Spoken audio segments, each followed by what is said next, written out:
Welcome to Start Local, where we talk with business owners, leaders of nonprofits, and other members of our community focused on doing business in and around Chester County, Pennsylvania. Each episode will provide insight into the local business scene and tell you about opportunities to connect with and support businesses and nonprofits in your local area. I'm Liam Dempsey, and I'm here today with my co-host, Kara Berardo. Kara, how are you today? Lovely to see you. Good morning, Liam. I am doing well. How are you? I am very well, thank you. Very, very well. We're lucky to be here with Susan Springsteen today, and Susan is a woman of many professional and personal accomplishments. So rather than have me do a limited overview of who she is, I guess I'm going to turn it over to you, Kara, to greet Susan and then ask her a first question about who she is and what does she do. Sounds great, Liam. Thank you so much. So hi, Susan. Thank you so much for joining us. First question for you. So who are you and what does your business organization do? Well, first of all, Liam and Kara, thank you for having me. I'm always thrilled to have the opportunity to talk about our businesses and where we're located and what we're doing. So, Susan Springsteen, I am the president CEO of a company called H2O Connected. It is a water technology company. It's an early stage firm that develops and manufactures multi-patented devices that can detect nearly every type of water loss problem that can cause a high water and sewer bill due to a tank toilet. So toilet's the number one cause of water waste in a building, and we have the solution. So it's pretty exciting. We developed the technology in Chester County, and we manufacture it in Chester County, and we can talk more about that later. I come out of the investment business and co-founded a product development company years ago, and so I'm still actively involved in that as well. So I wear quite a few different hats, but it's all in the entrepreneurial vein. So you and I have talked a number of times in advance of our conversation today, and in addition to running the businesses you just talked about, and I feel like I could just pause and talk all about your businesses and water because that's really, really interesting to me. But tell me a little bit about how I know you're committed to investing in a big sense, in a holistic sense, in your local community out there in Coatesville. In southern Chester County, western Chester County. Talk a little bit about how you support your local community and your local economy. I know it's through more than just a variety of ways. So maybe I'll just ask you to jump in and answer that question. Well, I think it started really with when I co-founded Nth Solutions, the product development company, with my business partner Eric Canfield, because our mission was to take innovative ideas from concept on a napkin all the way through to commercialization. So vertically integrated company in areas that save lives, save money, and preserve natural resources. And all the electronic products, most of what we develop are electronic products, either business to business or business to consumer, are made in the USA. We make them, so made in our facility. So I think we've always had this sort of business as mission outset. And when we developed the leak detection products and we spun that off into a separate company, which became H2O Connected, we wanted to locate it in a qualified opportunity zone because we were raising capital and we wanted to give our investors the extra benefit that comes from being a qualified opportunity zone business. So I looked to see, I'm in Chester County. I was in northern Chester County at the time. And, what is the qualified opportunity zone for Chester County? I love the county. I didn't want to go out of the county. And it was Coatesville. And I remember thinking, there is no way on God's green earth I am going to locate a business in Coatesville. This was 2019. But God had other plans. And so I decided to do my due diligence and think, all right, I ought to go look at it anyway. And so I went to Coatesville. And I talked to the city. I hung out in the post office to get a sense of the community. I talked to anybody who would talk to me on the street, anybody. And I loved the architecture. And I just thought, this is a really underrated 1.9 square miles. I just fell in love with the people, their grittiness, their resilience, their loyalty. their entrepreneurial effort. When you have no money, you become very entrepreneurial. It's a high poverty area. So when you have no money, you become very entrepreneurial about how you make a living. And I love the mindset. And I thought, you know what? As more I talked to the city, and I thought we could really be here. So ended up getting a small office across from City Hall to start H2O Connected. And then over time, decided we would move all the related businesses to Coatesville, and ended up working with a former business partner I had, who was a qualified opportunity zone real estate investor, to renovate a 1902 office building that used to belong to Luke & Steel that had been boarded up for 20 years. And we renovated that and added a 20,000 square foot engineering lab, manufacturing facility, and additional office behind it, and created the Nth Innovation Center, and then moved all the businesses there to the Nth Innovation Center at the west end of Coatesville. So that's how I got to Coatesville. And then as far as how you have an impact, really it's about, first you have to listen. You have to figure out what are the needs. And if you immerse yourself in a community, people start to unveil what the true needs are. And you just start trying to help solve problems that are in front of you. So obviously, it could be things like employment. We have manufacturing. So manufacturing creates employment. And because someone who has been chronically unemployed, whether they're a returning citizen or they're trying to, kind of get back into the workforce from other things they've been dealing with, they're not going to go back to law school to get a job, right? But they can put a leak alerter together, and they can learn skill sets. And leak alerter is the leak detection device, brand that we have. And then as we get to know them, they get to know us. We can figure out how we can grow their skill sets. And as the businesses grow, we can help them stair-step their earning capacity. So, manufacturing we call it a 7-to-1 escalator. For every job in manufacturing, it creates 7 jobs within the community for a lot of reasons. And so we wanted to bring manufacturing to Coatesville because we wanted to help, lower that high unemployment, double-digit unemployment rate. And then we also wanted to, I can go into a lot of other ways that we've collaborated with the city for workforce development. And I could go through a lot of other things that we've been involved with, if you'd like. No, that's great, because we are very interested in how you are actually committed to investing in Coatesville. And so one of the things that you had mentioned is that you are looking for, local workers. And how are you finding those? How is that job search going for them? Do you post anything, or do you specifically, go out into the community and try to find the workers from there? All of the above. For the engineering, that's a specific skill set. So for your software, firmware developers, that's a very specific skill set. So we tend to post for that, or we go through our network. We're a little bit of a unique company because people wear a lot of hats here. So they're not necessarily pigeonholed into doing one thing. And so finding someone with broad skill sets is a little bit takes some time. But for manufacturing, things like that, we have, some of it's been through our network, some of it's been through, Coatesville's a Facebook town. So if you post on Facebook, everybody knows about it. There are no secrets in Coatesville. But we've also, and we had some success there, but I think we needed to learn a lot about the population we were hiring, as well as they needed to learn how to be an employee again. And so we needed to learn a lot to work with each other. And we have now partnered with a group called OIC, which helps ready folks to be employees. And we found that's been great, because they come to us prepared, and it's just so, I'm really hoping that we can pull a lot of our new workers from them. We're having great success with the ones we've just hired. That's great.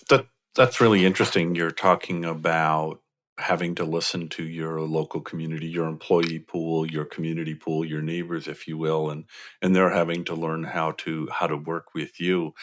That really speaks a lot about your commitment to the area and your business's commitment to the area. You probably in some ways could have expanded from where you wanted to hire the geographic area, because that might have been faster in the short term and beneficial in the short term. But I love that you were willing to put in the time and the effort and have those conversations, because those are difficult. They're never easy to say, hey, you're not doing in the way that works for me. That's a very polite way that we can say quietly or gently to each other over a podcast recording. It's different when tensions are high and orders are coming in and they're not going out and things are happening. So that I applaud you for that. Go ahead. And it's not just hiring on, through manufacturing. It's really important to me that if we have any service that we need, we look to Coatesville first.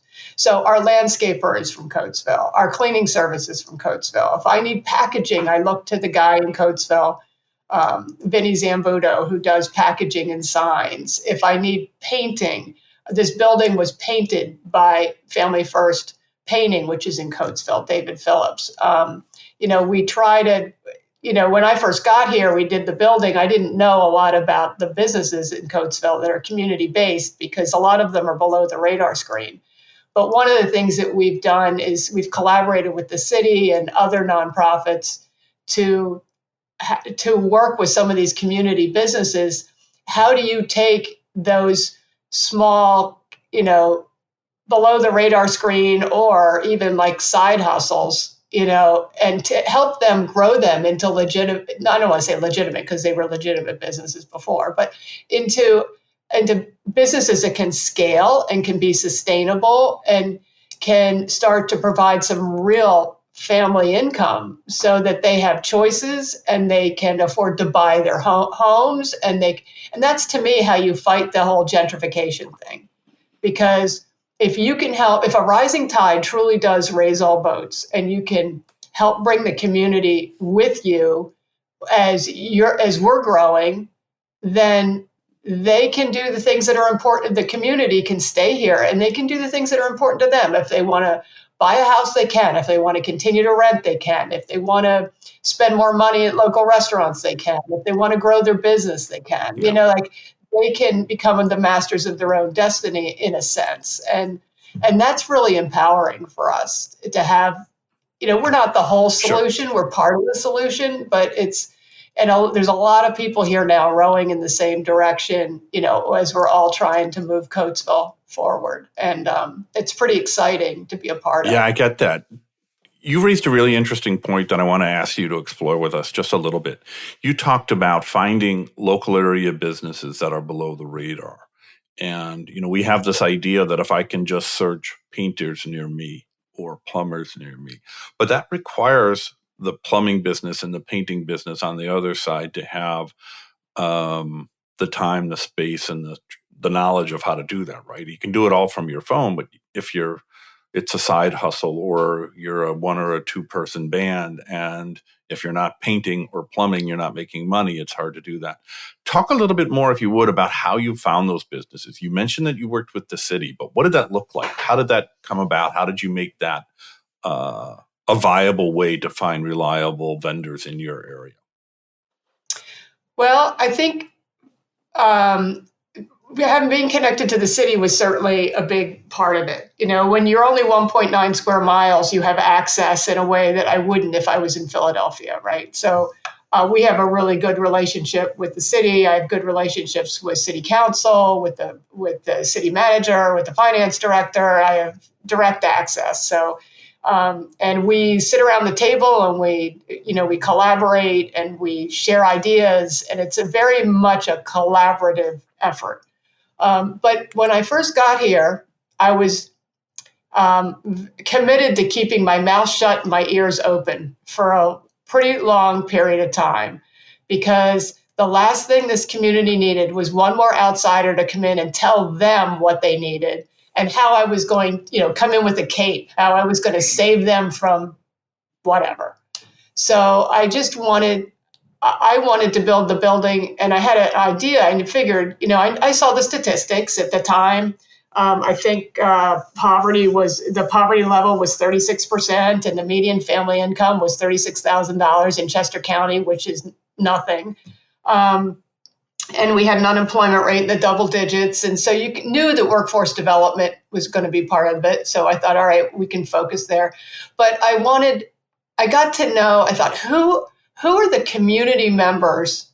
Like, who are the street captains, right? Who are the community members that know where everybody is and what the needs are, and how do I get to know them? And early on, I had an opportunity to meet a guy named Fonz Newswan, who is a retired business owner, has lived in the city for decades, has an incredible story himself, and just he knows everybody, and he's like his own. He's his own social media. I mean, he gets the word out. And we got to be really good friends because we both love the Lord and we both love Coatesville. And so, despite what our other differences may have been, we focused on that, and we thought, and we've become really good friends. And he's enabled me he validated me as an okay person to talk to, and then I showed up everywhere.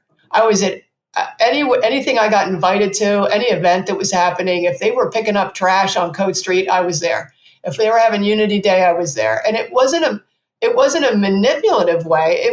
I really wanted to get to know my community, because if you're planting flowers in the flower boxes on Lincoln Highway, you're getting to know people as you're playing in the dirt, right? And so you build relationships in the trenches. And I think over time, you just meet new people. And then the word spreads that, if I have, that I'm hiring locally. And I think it just goes from there. But focusing on who the community leaders are is key. And then just being willing to listen and learn. There's a lot this city can teach suburbia if they ever wanted to really listen.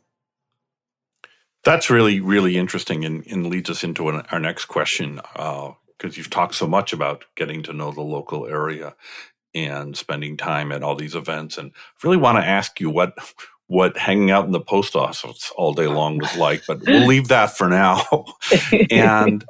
And because you do know your community, and you've been down there for a few years, and you have gotten out and talked to people, I wonder if you can share with us, and this is going to be a hard question for you, I know, what's a local area business or nonprofit in Coatesville that more people should know about? I'm sure you have a list of about 27, but maybe let me limit it if you can. Not necessarily the best, but one that people should know about. Maybe one business and one nonprofit. Oh, I can't do just one. I would say there's a couple of nonprofits that focus on youth. So Newland Foundation is one. They're not well known. They're actually in our building, 190 West Lincoln Highway. They take Coatesville students as they're going into their senior year in high school and mentor them as to how to get into college, pay for college, and get through college. And then when they graduate, if there's any leftover bills outstanding, they write the check. It's very, very successful. The mentorship it's amazing what they've been able to do. And then there's Coatesville Youth Initiative that is, kind of just teaches a lot of leadership skills. To Coatesville Youth, it goes much younger. I think they actually go into, I'm not sure, but they go at least as early as middle school, maybe younger. And then there's also Chester County Futures, which is an education enrichment empowerment program that works in Oxford, Coatesville, Phoenixville. So these really these are great. And then there's a new group called Jumpstart Coatesville, which is teaching Coatesville residents how to actually develop blighted real estate so they can have an equity stake in the buildings in Coatesville. Again, it's a way to fight the gentrification, and it's run by a really dynamic guy. It's new, but it's going to be wildly successful. And then MCDC has a first-time home buyer program. They're kind of below the radar screen. It's run by Fonz Newswan, who I mentioned earlier.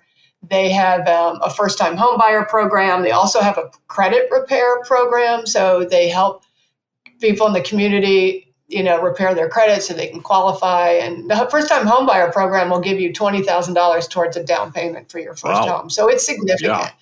Yeah. So these are all things that are helping meet those real needs. As far as businesses, there's H2O connected. But outstanding business. Outstanding business. Yes. We have 2 new restaurants in town that are phenomenal. They've got great food, great ambiance. Richie's Water Ice just opened with fantastic ice cream and funnel cake. So there are businesses opening everywhere in Coatesville now. It's really attracting a lot of sort of retail-oriented businesses. And then we're at the Nth Innovation Center, we're really trying to attract more early-stage technology companies. We're 90% leased, and we have a medical device company here named Prescient. We have the building itself has other tax benefits, in addition to being in a qualified opportunity zone. It's a Keystone Innovative Zone, and there's we're working on another building where we can have early-stage companies to come in the technology orientation. And supporting manufacturing. So there's a lot going on here. It sounds like it. We will certainly include links for all those businesses and nonprofits in the show notes. I do want to ask you there's 2 new restaurants that just opened up. I'd like to get a shout out by name to those 2, if you can share that too. Okay, there's The Record, which is in the old Coatesville Record was the newspaper for Coatesville. And it's great. You walk in there and they're all, the walls are full of the front page of the old Coatesville Record. Great food, great ambiance. It's sort of like the place to meet after work. And then there's I always get the name wrong, the Iron Eagle is across the street, and that's a slightly different type of food, but still, I haven't been there yet, but I hear it's really, really good. We have a jazz cafe opening up hopefully this summer. It's called Andrea's Jazz Cafe, and that's going to be phenomenal. And the old bank the bank on the corner was just sold to a group who is putting in a steak and seafood house there. And the restaurateur there is a guy named Phil Farrow who redid the Mr. E's into the King's Tavern up on 340, and his food is just out of this world. So there's really going to be, so we go for anywhere from water ice to lobster. I love it. So yeah. It's really going to be exciting. Oh, and Mark Melanies would kill me if I didn't mention this. He's open. He also partnered with Phil Farrow to open a brew pub that's going to be open hopefully by September in the old YMCA. And this building is just full of history. It's going to be the greatest ambiance, but also good food and casual. And so Coatesville is going to be the foodie hotspot of Chester County here shortly. So it's pretty exciting. Well, Liam, I'm glad you asked that question because I was going to, so I now have a whole new list of new places to go. I'm very excited about this. But Susan, everything that you're talking about is amazing. And we love your passion and your gusto when it comes to Coatesville. So what do you need help with? I mean, there's tons of businesses opening. There's tons of nonprofits. I mean, how can our listeners help you out to kind of share this vision and build this the way that you see it?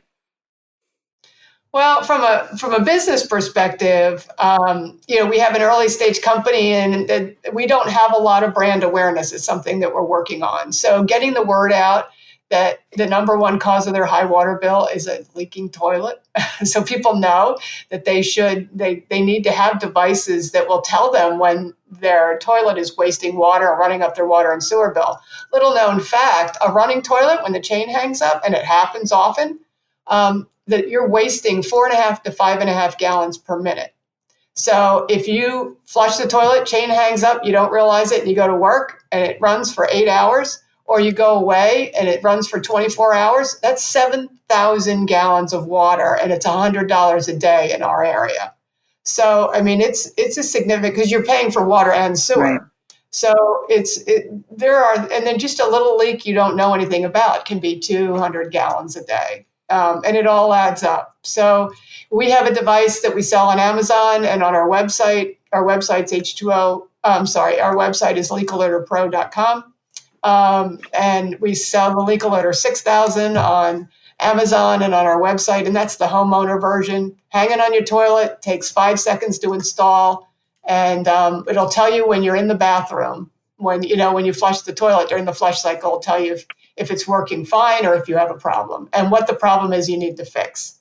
And then for commercial users, think hotels, apartments, student housing, senior housing, we have the Leak Alerter Pro, which goes inside the tank. It's wireless, sends a text message to maintenance when there's a significant problem, and then it has a dashboard that will quantify every drop of water that goes through a toilet. Is it a flush? Is it a leak? Is the toilet inefficient, wasting water with every flush? What's wrong? How much water are you wasting per day? And it's a very, very useful device to save money, not only the water and sewer bill, but it makes maintenance very, very efficient.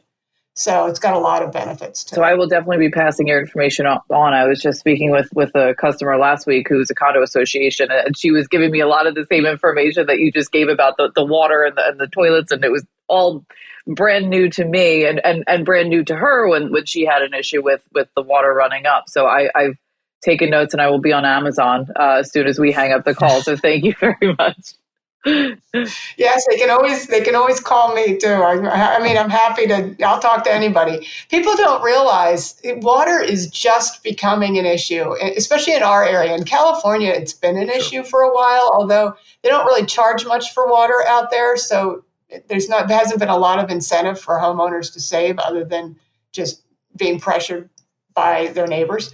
But here, 1,000 gallons of water can cost $28 to $32 for water and sewer per 1,000 gallons. So it's becoming. We've always had plenty of water here, but it's becoming an issue. As more people move out into Western Chester County, the demand for water is huge, and only 1% of the world's water supply is available for potable use. And we are draining it much faster than the aquifers and the rain and the snowpack can replenish it. So, we don't, and the nice thing about things like the Leak Alerter technologies, nobody has to change their behavior. If you want to save water and you say, okay, I'm not going to water my grass, except twice a week, or I'm not going to wash my car, or I'm not, whatever, that's changing behavior, and people don't generally want to do that. But hanging a leak alerter on your toilet, or putting a leak alerter in your toilet and then fixing the problem, doesn't change your behavior. You can do whatever you want, but you're saving. If everybody in this country did that, we'd save trillions of gallons of water per year, because 80% of the toilets on our system have at least one problem, or they're wasting water. It's amazing. And then water costs so much to transport and treat that you're also using excess electricity at water treatment plants and through the transport system. So, taking this, not having to treat and transport this water will reduce the electricity consumption, so we can charge our electric cars and not run out of electricity. So there's all kinds of tangible benefits in addition to just doing the right thing. Yeah, that's pretty clear. Thanks for walking us through that. It is so intertwined, right? We're just saving water, and why do we need to save water? We have rivers and creeks and lakes everywhere. We need to keep it clean, but do we need to save it? Yeah, actually we do. So that's great. All you have to do is look at Lake Mead or the Colorado River. They are really suffering out there. What can happen? And this is a global problem. Indeed. And our system does work globally. So it's pretty exciting where this can all go. That's awesome. Yeah, and it's right here in Coatesville. Right here in Chester County. Let me ask you talked a lot about manufacturing and supporting, enabling folks to grow their skill sets, their skill capacities, their income generation levels. What open positions are you trying to fill, either at the Leak Alerter Pro business or anything else you're trying to do? Do you have any open positions you'd want to share with us and our listeners? Well, we're growing our manufacturing workforce. So for someone who wants to start in the assembly area, and then we'll probably move one of those folks up to manufacturing supervisor or inventory control. So we usually start on the manufacturing side. We start out in assembly, because it's important for them to know how the leak alert gets put together, what the various steps are if you're going to work at a higher Sure. level. And then also we want to hire a salesperson and sales support. And then at some point, I know I need to hire someone for who's kind of a high level receptionist in the lobby that can also work with marketing. So, and then before the end of the year, we'll be building out more on our engineering team. So we're hiring, we're looking to add to our workforce quite a bit this year. That's fantastic. And I'd love to hire from the area. The other thing is that one thing I didn't mention is that we actually have an extensive high school internship program here. We work with 8 different high schools, although we're trying to focus more and more on Coatesville now that we're in the city. But we have students that come usually as sophomores or juniors, and they work alongside the professionals in engineering, and then in marketing. We have 2 tracks to actually develop products and launch them into the marketplace. And they work from the time they come here until after they graduate from high school. So it's a long-term paid multi-year internship, and they work after school, usually 3 days a week. But it really allows them to learn a tremendous amount about business and thinking critically and vertically, and they work on actual products. Many of them end up as named inventors on issued patents because they contributed to the inventive process, and they're not even 18 years old. They have patents on the wall and that are making money in the marketplace. So that's also how we sow into the next generation. We want to bring sort of that STEM alternative to the city. And I'm talking right now with the city about several really interesting ideas about how we can expand that coding and STEM focus really for a wide population of youth. That has been so wonderful to hear about all these things, Sue. Thank you so much for your time today. Before we wrap this all up, please tell us where we can find you online or follow up with you or learn more about all the things you do, maybe a few website links, and we'll make sure we include all of that in the show notes on the website at startlocal.co.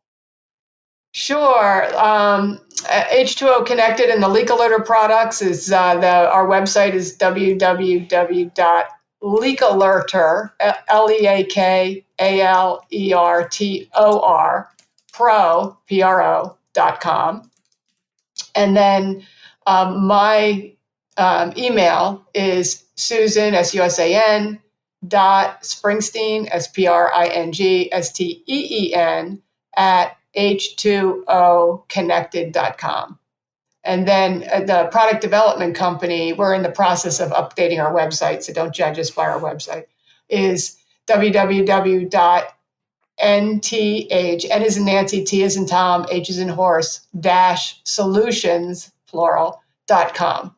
So and the internship program information is on that site. And then my Facebook page is public because it's where I share a lot of what we're doing in Coatesville. So they can follow me on Facebook, LinkedIn, so I'm accessible. So. Well, I love it, Susan, and I truly appreciate your time today and learning all about these. I really appreciate it. Very informative. Thank you. Well, as you know, I can go on for hours about this. But you have so much to share, so it would not be a boring few hours, but I'm sure our relative clients and vendors would not be happy that things did not get done today. It's just everything's interwoven. I think that's the thing is you get involved, and a lot of it is what my business partner calls small ball. We don't tend to look at big programs. We're looking at how do we help meet the need in front of us, whether that's one person, whether it's a group of people kids that may need laptops, whether it's food insecurity, we're in the process of, I have a drain out in front of the building, and we're trying to do raised beds along this 200-foot drain, and we want to do cut flowers and we want to do vegetables, and eventually to become a community garden because we're a food desert. How does the community get lettuce and tomatoes and peppers and things that they can, So, I mean, the food bank is great in trying to help meet that need, but you need more. And then the cut flowers people can just take home and make their house look nice.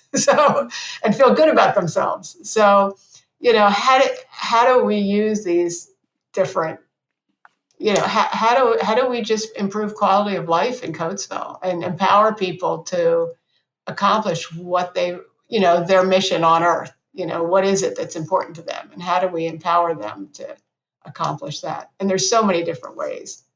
Yeah, there So sure are, and I love your focus holistic on what's in approach. front of Yeah, I you. love your holistic approach. Everything from employment to addressing food disparities and food Mhm. access, and there's so much there. Thank you so much for And joining I us. think if there's one thing I can leave Please with do. people, it's that I don't have any special skill set. It's not like I majored in economic revitalization in college, or I have some big you know, social, degree. I came out of the investment business. I was a biochemistry major for a long time. I have no formal skill set in doing what I'm doing other than the business side. Obviously, I have that.